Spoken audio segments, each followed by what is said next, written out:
7 अक्टूबर 1965 एक 15 साल का लड़का मॉरिस बीटजोल्ड अपने रोमांच के जुनून में वाइल्ड कैट केव की गहराइयों में उतर गया। अंधेरा घना था, हर तरफ सन्नाटा पसरा हुआ था। टॉर्च की हल्की रोशनी में वह आगे बढ़ता जा रहा था, लेकिन उसे एहसास नहीं हुआ कि ये रास्ता उसे कहाँ ले जा रहा है। केव सकरी थी, घुमावदार थी और मॉरिस धीरे धीरे अंदर फंसता चला गया, लेकिन उसे इस बात की भनक तक नहीं थी कि वह उल्टी दिशा में जा रहा है, एक ऐसी दिशा जिसका कोई दूसरा सिर नहीं था, बस एक डेड एंड। आगे क्या हुआ? क्या मॉरिस इस अंधेरे दलदल से बाहर निकल पाया या ये गुफा उसकी आखिरी मंजिल बन गई? जानने के लिए वीडियो को आखिरी तक जरूर देखिएगा। नमस्कार दोस्तों, आप देख रहे हैं बाप of mystery. Wild cat cave Morris बीटजोल्ड के लिए कोई अनजानी जगह नहीं थी। जब उसके माता पिता अलग हुए तब वह और उसका भाई अक्सर इस अंधेरी गुफा के सन्नाटे में जाकर अपनी उदासी को सिगरेट के धुएं में उड़ाने की कोशिश करते। लेकिन इस बार माहौल अलग था। इस बार वह सिर्फ घूमने नहीं, एक रोमांच सफर पर निकला था। जब उसे पता चला कि उसे अपने दोस्त के साथ एक रहस्यमय गुफा को एक्सप्लोर करने का मौका मिलेगा, तो उसका उत्साह 7वें आसमान पर था। उसके स्कूल की ट्रिप किसी और जगह जाने वाली थी, लेकिन किस्मत को कुछ और ही मंजूर था। रास्ते में बस का टायर पंचर हुआ और मजबूरन ट्रिप को वाइल्ड कैट केव में ही बदलना पड़ा। गुफा का मुंह मानो कोई राक्षस अपना जबड़ा खोले बैठा हो। 4 फीट ऊंची और 15 फीट चौड़ी इस गुफा की एंट्रेंस के अंदर घुसते ही करीब 80 फीट तक खड़े होकर चलने की जगह थी। इससे मॉरिस और उसके दोस्त आसानी से अंदर जा सके। मॉरिस जोश से भरा हुआ सबसे आगे था। उसके पीछे दोस्त और स्कूल के टीचर आ रहे थे, लेकिन जैसे जैसे वह अंदर बढ़ता गया गुफा और सक्रिय होती गई। अब उन्हें झुककर चलना पड़ रहा था। अंधेरा गहराता जा रहा था, हवा ठंडी और भारी महसूस हो रही थी। आखिर में गुफा 2 रास्तों में बंट गई। आगे एक बड़ा पत्थर था। मॉरिस को लगा कि ये सही रास्ता होगा। बिना एक पल रुके, बिना पीछे मुड़े वह आगे बढ़ गया। उसे पता भी नहीं चला कि उसके दोस्त कब पीछे छूट गए। गुफा अब और तंग हो चुकी थी। चलना मुश्किल था, रेंगना पड़ रहा था, पर मॉरिस रुका नहीं। उसे नहीं पता था कि वह खुद को कहां ले जा रहा है, एक ऐसी जगह जहां से लौटना शायद मुमकिन नहीं। क्या मॉरिस इस अंधेरी भूल भुलैया से बाहर निकल पाएगा या फिर यह गुफा उसकी आखिरी मंजिल बनने वाली थी? जानने के लिए जुड़े रहिएगा। खुद को इतनी तंग और सकरी जगह में फंसा देख मॉरिस का दिल तेजी से धड़कने लगा। पहली बार उसे डर महसूस हुआ। उसने अपने दोस्तों को पुकारा, लेकिन गुफा की गहराइयों में उसकी आवाज कहीं खो गई थी। अंधेरे और सन्नाटे ने उसे घेर लिया था। अब उसे एहसास हुआ कि वह अकेला था, बहुत आगे निकल चुका था, और सबसे खौफनाक बात थी कि वह पीछे भी लौट नहीं सकता था। फिर भी एक उम्मीद की किरण उसे आगे बढ़ने के लिए मजबूर कर रही थी। शायद आगे कोई बड़ा चेंबर होगा जहां से वह घूमकर वापस आ सकेगा, पर उसे नहीं पता था कि वह एक गलत रास्ते पर था।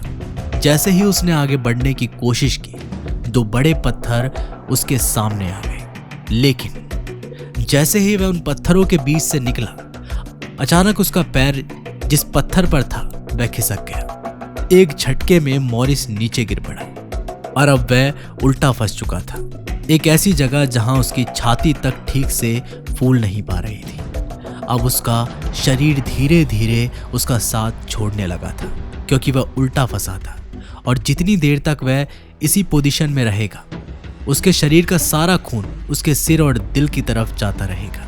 अगर ज्यादा देर तक ऐसा हुआ तो कार्डियक अरेस्ट से उसकी मौत हो सकती थी। घंटों बीत गए। गुफा के बाहर उसके दोस्त और टीचर उसका इंतजार कर रहे थे। पहले तो उन्हें लगा कि मॉरिस कुछ ज्यादा ही अंदर चला गया होगा, लेकिन जब काफी देर तक वह बाहर नहीं आया तो उन्हें चिंता होने लगी।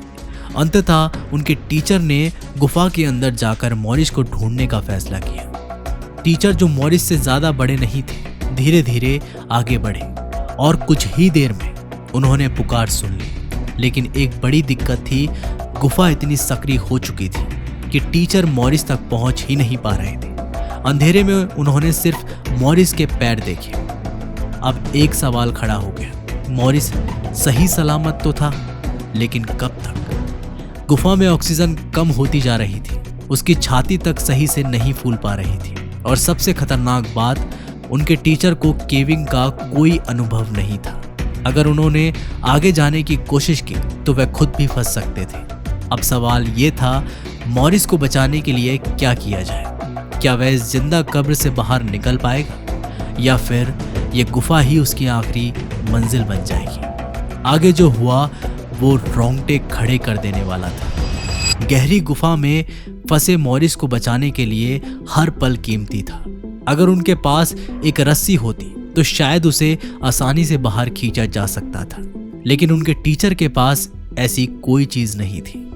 और फिर एक आखिरी दाव, टीचर ने अपना बेल्ट निकाला, उसका बक्कल मोड़कर एक फंदा बनाया और उसे मॉरिस के पैरों में डालने की कोशिश करने लगे। पहली बार असफलता, दूसरी बार फिर असफल, लेकिन तीसरी बार बेल्ट मॉरिस के पैर में फंस गया। टीचर ने पूरी ताकत झोंक दी। मॉरिस धीरे धीरे पीछे खिसक रहा था। गुफा में हल्की सी उम्मीद की रोशनी दिखने लगी, लेकिन तभी बेल्ट टूट गई। मॉरिस पहले से भी ज्यादा नीचे गिर गया, गहरी अंधेरी गुफा के और अंदर। अब दर्द ही उसकी पहचान था। सिर दीवार से टकराया, खून की धार बह निकली। अब तक तो सिर्फ एक फंसे हुए लड़के की कहानी थी, अब जिंदगी और मौत की जंग बन चुकी थी।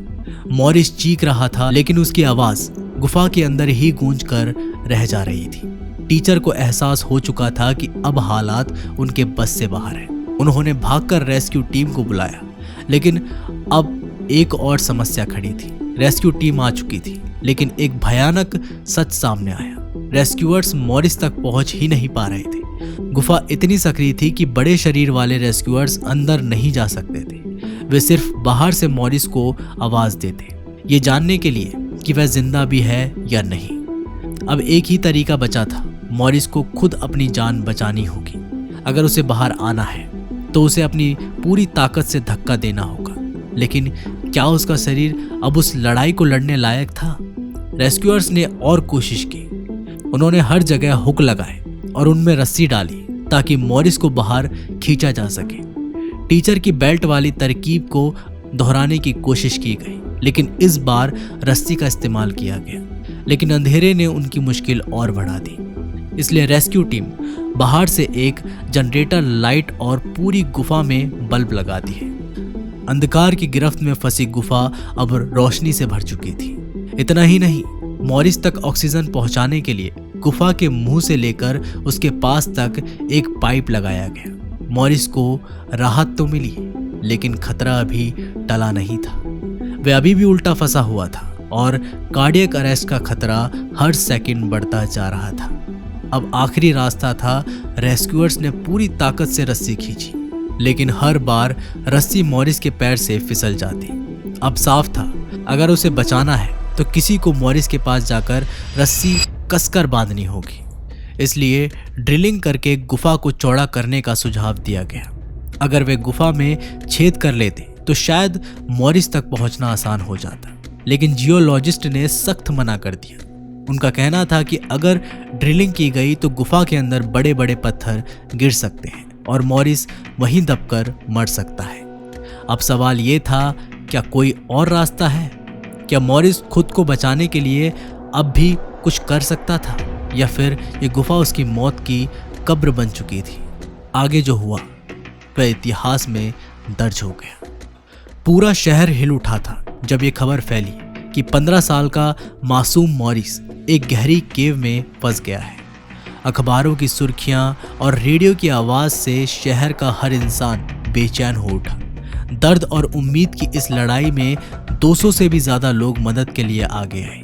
इनमें से एक थी नर्स एवेलिन, छोटी कदकाठी की लेकिन दिल से बहादुर। वो कोशिश तो कर रही थी, लेकिन मॉरिस उससे सिर्फ 5 फीट दूर था, फिर भी बहुत दूर। लेकिन एवेलिन ने हार नहीं मानी। उसने अगले पूरे 1 घंटे तक मॉरिस का हौसला बनाए रखा, उसे विश्वास दिलाया कि वो अकेला नहीं है। उधर उन 200 लोगों की भीड़ में एक प्रोफेशनल केवर भी था। उसने दिमाग लगाया, केव में एक पुली सिस्टम सेटअप किया और ये तरीका काम कर गया। मॉरिस को खींचा जाने लगा, लेकिन कुछ ही इंच खींचने के बाद रस्सी फिर से निकल गई। ऐसा लगा मानो किस्मत ने मॉरिस को वहीं दफन करने की ठान ली हो। अब एक ही तरीका बचा था, कोई छोटा और पतला इंसान मॉरिस के पास जाकर खुद रस्सी बांधे। तभी भीड़ में खड़ा एक आदमी अपने बेटे माइक को बोलता है। एक छोटा बच्चा जिसकी उम्र शरीर मॉरिस की बराबर था। माइक बिना किसी डर के केव में घुसता है। वहां पहुंचते ही वो मॉरिस की कमर तक ऑयल लगाता है ताकि वो आसानी से फिसल सके। फिर उसके पेट के नीचे लकड़ी रखता है और दोनों पैरों को मजबूती से रस्सी से बांध देता है। बाहर खड़े लोग पूरी ताकत से खींचते हैं और मॉरिस धीरे धीरे बाहर आने लगता है। लेकिन तकलीफ कम नहीं हुई थी। जैसे जैसे लोग खींचते, रस्सी मॉरिस के शरीर में गहरे जख्म बना रही थी। दर्द असहनीय था, पर उसे बचाने का बस एक ही रास्ता था, आगे बढ़ना। लेकिन फिर रस्सी फिर से निकल गई। अब मॉरिस को फंसे 24 घंटे से ज्यादा हो चुके थे। ना पानी ना खाना, बस दर्द और घुटन। उसका शरीर थक चुका था, लेकिन उम्मीद नहीं मरी थी। रेस्क्यू टीम ने एक आखिरी कोशिश करने का फैसला किया। इस बार माइक ने मॉरिस की छाती पर खुद रस्सी बांधने को कहा। मॉरिस का एक हाथ बुरी तरह से दबा हुआ था, पर दूसरे हाथ से उसने पूरी ताकत लगाकर रस्सी पकड़ ली और फिर शुरू हुआ 26 घंटे लंबा संघर्ष। केव की सतह मॉरिस के शरीर को रगड़ रही थी, उसकी खाल उधड़ रही थी, लेकिन वो रस्सी नहीं छोड़ा। और फिर एक जोरदार खिंचाव के साथ मॉरिस बाहर आ गया। उसका शरीर घाव से भरा था, खून रिस रहा था, पर उसकी आंखों में जिंदा रहने की चमक थी। उसे तुरंत अस्पताल ले जाया गया। वो बच गया था, लेकिन किस्मत हमेशा इतनी मेहरबान नहीं होती। 44 साल बाद 24 नवंबर 2009 को उसी नट्टी पुट्टी केव में एक और लड़का फंसा, पर इस बार कहानी का अंत कुछ और था। इसका वीडियो हम जल्द ही अपने चैनल पर लेके आएंगे। कभी कभी जिंदगी हमें ऐसे मोड़ पर लाकर खड़ा कर देती है जहां पर हर तरफ सिर्फ अंधेरा होता है, लेकिन उस अंधेरे में भी अगर हौसला, साहस और इंसानियत का उजाला हो तो कोई भी मुसीबत बड़ी नहीं लगती। लेकिन क्या हर कहानी का अंत इतना खुशनुमा होता है? क्या आपको लगता है कि ऐसे खतरनाक केविंग एक्सपीरियंस को बंद कर देना चाहिए, या फिर बेहतर सुरक्षा इंतजामों की ज़रूरत है? अपने विचार हमें कमेंट में बताएं। अगर आपको ये कहानी पसंद आई तो वीडियो को लाइक करें, शेयर करें और चैनल को सब्सक्राइब करना ना भूलें। मिलते हैं अगली रहस्यमय कहानी में। तब तक के लिए सुरक्षित रहें, सतर्क रहें।